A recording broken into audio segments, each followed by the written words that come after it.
morning, ma'am. Good morning, sir. I want to introduce myself to you. My name is Novi Revianingsi. I am 24 years old. I come from Cilacap, Central Java of Indonesia.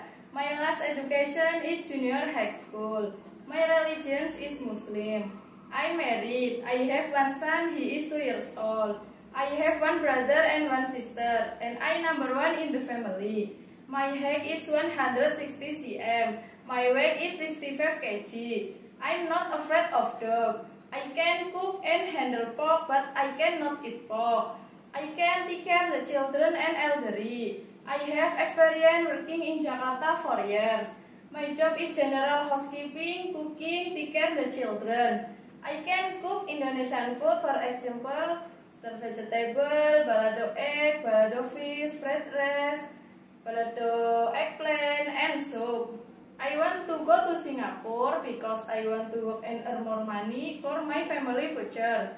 I promise to be good a housemaid until finish contract 2 years or more than that. Thank you, ma'am. Thank you, sir. See you in Singapore. Bye-bye.